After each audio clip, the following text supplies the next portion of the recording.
Hey everybody, this is World War Guy here today, and today this video is going to explain a little bit why the German style helmet is really the best style for combat helmets. Now this is a bit of my opinion, as well as some facts which I will show in this video.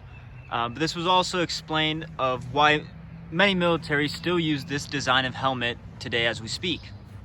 So the helmet that we all know and that we all know really came from the M16 helmet, which was the first German steel helmet, which was designed 1916 during World War I.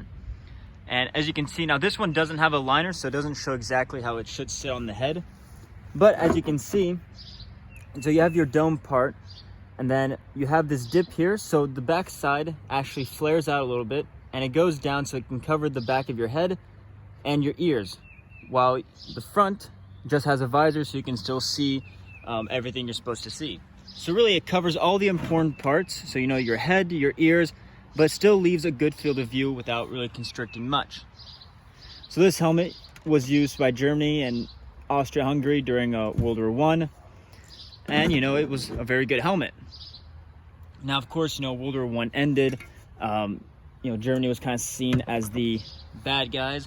So a lot of countries kept their helmets, such as France and Britain. The only thing they did after the war was improve their helmets. They just really changed the how effective they were and the liners, but besides that, it was the same helmets. And Germany kind of did the same thing, but they kept their helmets because they realized how good of a helmet it was. Really, what they did is they just made it a little smaller. And this one's an M42, so it was designed 1942. The ones before that were basically the same things besides small details, which I have videos about so you can check it out. So really what they changed here, they just made it smaller because the way this one was with the liner, a lot of times it would sit kind of high on your head. So it would actually cover about the same as this one, just sit a little higher on your head. So they decided to make it smaller so you use less metal, and it still is as effective as the previous design. So you can see you have the dome, and then you have the back skirt, and then you have a kind of flares down here, so it covers the ears, the back of the head, but still gives you a good field of view so you can still see everything, as well as keeping your head protected. So this was used during all of World War II by the German army. At that time, countries had their own helmets. Many countries, European countries at least, really had their own designs. It wasn't until throughout the war and later that they all started using the same helmets. Just about the only other country that I can show you that used this style of helmet was the Finnish. As you can see, it's the exact same thing. The only difference really was the color and the liner system. Hungary also used this kind of helmet. Again, just slight differences for what they thought was important. And I forgot to bring it out, but Bulgaria also used this style of helmet. Of course, theirs was very different, but they had the same idea where they had the dome, the skirt to protect the head, but a good field of view. If you want to see what the Bulgarian helmet looks like, I have plenty of videos on those as well. So those were really the only countries that kept with this style of helmet. Now, of course, World War II ended. Many countries adopted other helmets. So a lot of the Western countries adopted, either the M1 helmet or the British, Brodie helmet.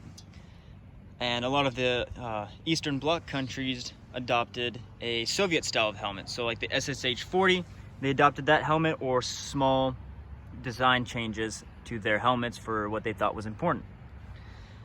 One country during the Eastern Bloc, during the whole Cold War, that relatively kept a German style was the Yugoslavian military. And as you can see, it's very different, but they had the right idea, or I guess the same idea. Dome, a skirt that covers the back of your head and the ears with a dip here, and then a good field of view. One problem that I noticed with this is just the way the liner sits. It's very high up, so although they have the right idea with the shape, because of the liner, it sits higher up and it doesn't protect your ear as much. So it's kind of odd. Up until about the 80s, the US Army used the M1 helmet. And so you guys know what that looks like. It's basically just a bowl on your head. But then around the 80s, they start realizing that the German style helmet was a very good design. And the first helmet that came out was with the Paasget helmet. So as you can see here, This is the Pasget helmet. Again, you have the dome, you have the skirt that covers your ears and the back of your head, but you still have a good field of vision so that, you know, you can still see everything. Even today, as of 2019, as far as I know, the US military is still using this type of helmet. The only difference is they don't really have a brim or a visor. So this part's cut off, and some small differences shell-wise. The liners are completely different.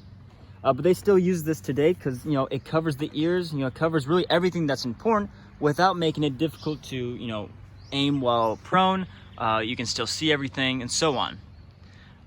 The, you know, German army, the Belgians, the Dutch, they used, you know, the German Schubert, which is basically the same, but again, small differences. I believe the French use a style like this, and the British, I think they've gone from this kind of style to a bit of their own style, but again, it's all the same idea. So that's just a quick little informative video. You can see kind of the evolution of the German style helmet and how it's still seen today. Again, this is kind of an opinion of why I think it's the best design for your protection, but as you can see, there are some facts that, you know, it does protect everything. You can talk about, you know, the way it's built and all that, the metal and all that, but if we're talking about just the shape, I think it's a pretty good design. So I hope you enjoyed the video. It's a small video, short video. You guys might have already guessed it, but I hope you enjoyed it. If you did, drop a like, write a comment, share, subscribe. But besides that, you guys have a great day.